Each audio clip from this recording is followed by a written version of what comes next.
এটা ইবাদত করাটাই অতি উত্তম। আবার এই শাবান, রজব এবং শাবান খুবই গুরুত্বপূর্ণ দুটি মাস। এই শাবান এবং রজব এবং শাবান দুটি মাস হচ্ছে রমজান, মাহে রমজান আমাদের সামনে আসছে, যে মাস নাজাতের মাস, মুক্তির মাস, সেই মাস আমাদের সামনে আগমন করছে। খুব অল্প দিন বাকি আছে, অল্প কিছুদিন আমরা মাহে রমজানের চাঁদ উঠে যাবে, আমরা রমজানকে পালন করব। এই রমজানকে পরিপূর্ণভাবে রমজানের হক আদায় করার জন্য নবীজি সাল্লাল্লাহু আলাইহি ওয়াসাল্লাম তিনি রজব এবং শাবানকে এত গুরুত্ব দিতেন। হাদিসের মধ্যে এসেছে আল্লাহর নবী সাল্লাল্লাহু আলাইহি ওয়াসাল্লাম মাহে রমজান বাদে তিনি শাবান মাসে এত রোজা পালন করতেন, সারা বছর কখনো তার মাঝে দেখা যায় নাই। সুবহানাল্লাহ।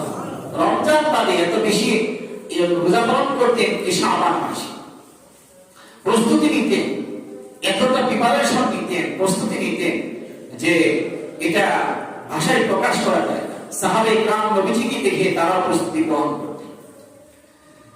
এবং নবীজি প্রত্যেকটা মাসের মধ্যে আয়না বিজের রোজা, 13, 14, 15 তারিখের রোজা, প্রতি চাঁদে 3টি রোজা জীবনে বিশ্ব নবী সাল্লাল্লাহু আলাইহি ওয়াসাল্লামের জীবনে কোনোদিন দেখা যায়নি, তিনি বাদ দিয়েছেন। সুবহানাল্লাহ। প্রত্যেকটি চাঁদে 3টি রোজা তিনি পালন করতেন, সপ্তাহের মধ্যে 2টি রোজা পালন করতেন, বৃহস্পতিবার, সোমবার। এভাবে তিনি প্রতি মাসে, প্রতি সপ্তাহের মধ্যে রোজাগুলো পালন করতেন। কিন্তু শাবান মাসে তিনি এতটা ব্যস্ত হয়ে পড়তেন, এতটা প্রস্তুতি গ্রহণ করতেন, যা সারা বছর কখনো তিনি এরকম রোজা পালন করেন নাই। এতটা প্রস্তুতি নিতেন। প্রস্তুতি নেওয়ার মধ্যে কল্যাণ অকল্যাণ আমি আপনাদেরকে একটু উপকারিতা বুঝিয়ে দিই। যখন আযান হয়ে যায় মসজিদে নামাজের জন্য, আযানের শব্দ শুনে যারা মসজিদ পানে দৌড়িয়ে আসে, এসে সুন্নাহ আদায় করে, সময় থাকে বসে বসে তাসবিহ পড়ে জামাতের জন্য অপেক্ষা করতে থাকে। জামাতের জন্য অপেক্ষা করে, জামাত কখন আরম্ভ হয়ে যাবে, আমি আল্লাহর হুকুম পালন করার জন্য আমি মসজিদে এসেছি, আল্লাহর হুকুম পালন করব, এই যে একটা প্রস্তুতি নিয়ে যে ব্যক্তি নামাজে আগে আসে, আযান হওয়ার সাথে সাথে চলে আসে অথবা আযানের আগে আসে নামাজের জন্য, দীর্ঘ সময় 15 মিনিট, 20 মিনিট, 10 মিনিট অপেক্ষা করতে থাকে, তার এই নামাজের মধ্যে যে একাগ্রতা আসবে, খুশু খুজু চলে আসবে, ভয় ভীতি চলে আসবে, আল্লাহর মহব্বত চলে আসবে, যে গুরুত্ব তার মাঝে বহন করবে। আর যে ব্যক্তি জামাত শুরু হয়ে গেছে, দৌড়ে সে জামাত অংশগ্রহণ করেছে, দুই ব্যক্তির মধ্যে এক নয়। কথা বলা ঠিক কিনা? এক হবে?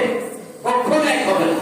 আপনি তুলনা করেন, দেখেন আপনি দৌড়ে এসেছেন, জামাতে নামাজ অংশগ্রহণ করেছে, আরেকজন ব্যক্তি এসে 10 মিনিট 20 মিনিট অপেক্ষা করছে জামাতের জন্য। এই দুইজনের নামাজ সালাত একরকম হতে পারে। তেমনি ভাবে আল্লাহর নবী সাল্লাল্লাহু আলাইহি ওয়াসাল্লাম তিনি রজব এবং শাবান মাস আসলে এত প্রস্তুতি গ্রহণ করতেন কেন? যে ব্যক্তি শাবান এবং রজব মাসে রমজানের জন্য প্রস্তুতি গ্রহণ করে, তার মাস থেকে রমজানের কোনো বরকত চলে যেতে পারে না। সুবহানাল্লাহ। আর আপনার কোনো প্রস্তুতি নাই, আপনার নিজের ব্যস্ততার মধ্য দিয়ে মাহে রমজান চলে আসলো, তখন আপনি পরিপূর্ণ হক রমজানে আদায় করতে পারবেন না। কথা বলা ঠিক কিনা? পারবেন কখনো? শাবান, রজব শাবান মাস হচ্ছে এটা একটা পুণ্যের মাস, এগুলো বরকতের মাস। কবি যিনি চমৎকার করে বলছেন, রজব শাবানে বরকত দাও, রমজানেতে গুনাহ জড়াও, সপ্তাহ জুড়ে তুমি বরকত দাও, জুমার দিনেতে গুনাহ জড়াও। সারা সপ্তাহের মধ্যে জুমার দিনে শুক্রবারে গুরুত্ব আছে না নাই? রজব শাবান আসলে পরে মাহে রমজান, রমজানের মধ্যেও এই মাহে রমজানের সারা বছরের মধ্যে গুরুত্ব আছে না নাই? এই জন্য আমাদেরকে শাবান রজবের গুরুত্ব দিতে হবে। আমরা যদি রমজানের পরিপূর্ণ বরকত পেতে চাই, নাজাত পেতে চাই, মুক্তি পেতে চাই, তাহলে এই মাসগুলোকে আমাদেরকে এখন থেকে প্রস্তুতি নিতে হবে। আর সময় বেশি বাকি নেই। এখন তো আমরা রমজান মাসে আমাদের যে অবস্থাটা হয় কেমন? দেখেন আজকে যারা ব্যবসায়ী তারা মাল শুধু গোডাউনে ঢুকানোর লোড করার ব্যস্ততা আছে, লক্ষ লক্ষ টাকার মাল গোডাউনে স্টক করতেছে। স্টক করতে টার্গেট হলো এক রমজানে সারা বছরে ইনকাম করলো। আমি মিথ্যা কথা বললাম না?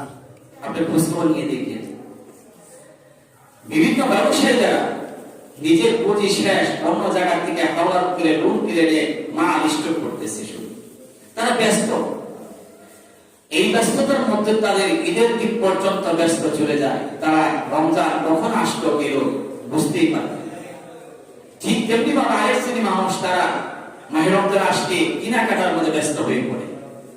রমজানের মধ্যে কি খাবো, ইফতারিতে কি খাবো, সেহরিতে কি খাবো, কোন ঈদে কি খাবো, সপ্তাহে কয়দিন ভোজ খাবো, কি খাবো, এই যে একটা প্রিপারেশন ব্যস্ততা আছে। কিন্তু এই যে কেনাকাটা খাওয়া দাওয়ার মধ্যে যে ব্যস্ততাটা, এটা কিন্তু আমলের মধ্যে দেখা যায় না। ভুল বললাম?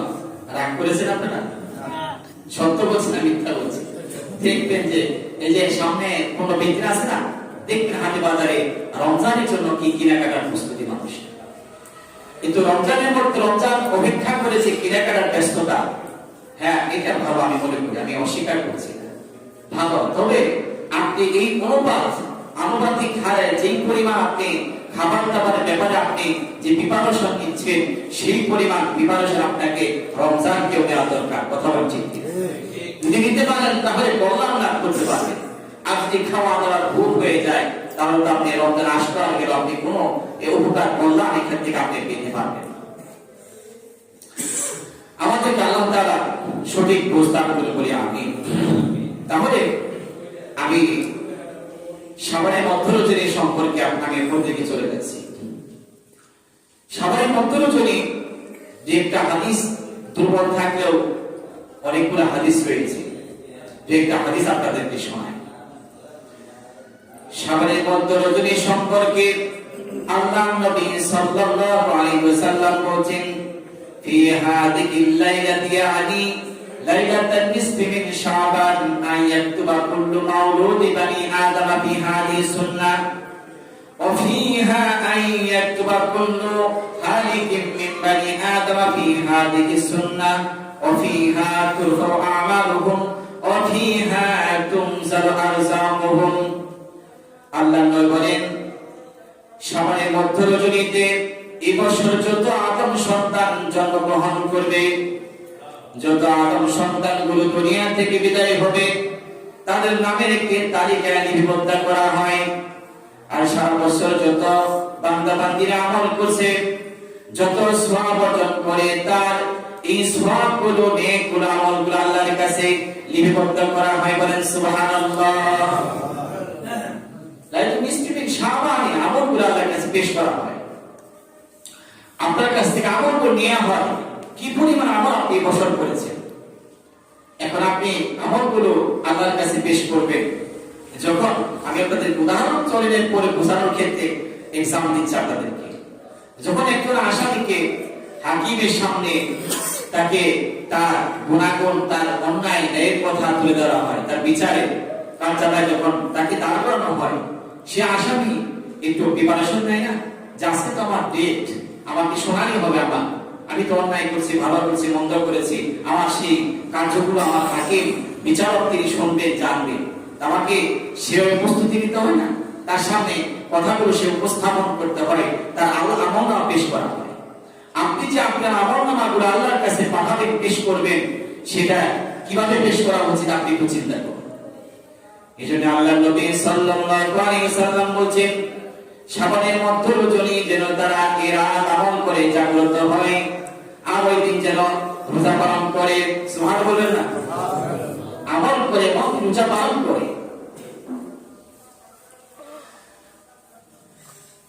যারা এই আমল করে রোজা পালন করে, যাতে তাদের আমলগুলো রোজা পালনের মধ্য দিয়ে ভালো কাজের মধ্যে আল্লাহর কাছে পেশ করা হয়, ফেরেশতারা পেশ করবে। আল্লাহ তাআলা আপনার বান্দা তো আজকে আপনি সারা বছর যা কিছু করেছে, কিন্তু আজকে পর্যন্ত রোজা পালন করছে, আপনাকে স্মরণ করছে, যাতে করে তার আমলনামাটা বৃদ্ধি হয়ে যায়, তারই হয় আপনাকে সন্তুষ্ট খুশি করার জন্য তারা ভালো আমল করছে, ভালো কিছু কাজ করছে।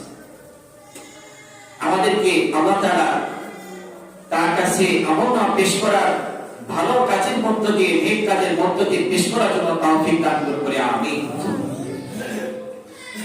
এরা সম্পর্কে নির্ভেজাল সহিহ যে কথাটা সেটা আপনাদেরকে হাদিসের মধ্যে এসেছে। এটা শুনে এটা মুআয ইবনে জাবাল রাদিয়াল্লাহু তাআলা থেকে হাদিসটি বর্ণিত। আল্লাহর নবীর একজন বিখ্যাত সাহাবী মুআয ইবনে জাবাল রাদিয়াল্লাহু তাআলা, কি নাম বলছি? সাহাবীদের নাম বলেন সবাই একবার। মুআয ইবনে জাবাল রাদিয়াল্লাহু তাআলা আনহু তিনি থেকে বর্ণিত, আল্লাহর নবী সাল্লাল্লাহু আলাইহি ওয়াসাল্লাম বলেন, ইয়াবতালি আল্লাহু আযজা ওয়া জাল ইলা খালকিহি ফি লাইলাতুন নিসফি মিন শাবান। আল্লাহ তার সমস্ত সৃষ্টির প্রতি ওই রাত্রিতে তিনি লক্ষ্য করেন। আল্লাহ তাআলা শাবানের মধ্য রজনীতে তার এই সমস্ত সৃষ্টির প্রতি আল্লাহ নজর দেন, দৃষ্টি ধ্যান তিনি দেখেন, লক্ষ্য করেন। তিনি ফায়াগফিরু লিজামিই খালকিহি ইল্লা লি মুশাহিদিন আও মুশরিকিন। আল্লাহর নবী সাল্লাল্লাহু আলাইহি ওয়াসাল্লাম বলেন, এই রাত্রিতে মুশরিক যারা, শিরক করে যারা এবং হিংসা বিদ্বেষ পোষণ করে যারা, এই দুই শ্রেণী বাদকে আল্লাহ তাআলা সবাইকে ক্ষমা করে দেন। সুবহানাল্লাহ। মরার পরে বলবেন, এখন মরার পরে আপনি এখন বললে তো সওয়াব হবে না, কি বলেন? মরার পরে বললে সওয়াব হবে না, কি বল হবে? আহা, মৃত্যু অবধারিত একদিন আসবে। মৃত্যুর পরে যদি কিয়ামত পর্যন্ত কবরে শুয়ে শুয়ে কোটি কোটি বার সুবহানাল্লাহ বলেন, একটা সওয়াব নেই হবে না। আপনার জীবন দশায় জিন্দা থাকতে, জীবিত থাকতে যদি আপনি একবার সুবহানাল্লাহ বলেন, হাদিস শরীফের মধ্যে এসেছে, তামলাউল মিজান, আল্লাহ তার মিজানের পাল্লাকে ভারী করে দেয়। এখন বলছেন সুবহানাল্লাহ, যখন ফজিলত শুনছেন তখন বলছেন সুবহানাল্লাহ। এই বাঙালি জাতি যে যখন লাভ দেয় নিজের দিকে, দৌড় দেয় সেদিকে, কথা বলছে লাভ ছাড়া কয় লাভ আছে, এর সামনে চলো লাভটা কি, এইদিকে চলো লাভটা কি, এর পিছনে আসো লাভটা কি, সব লাভ খুঁজে সব দেখায়।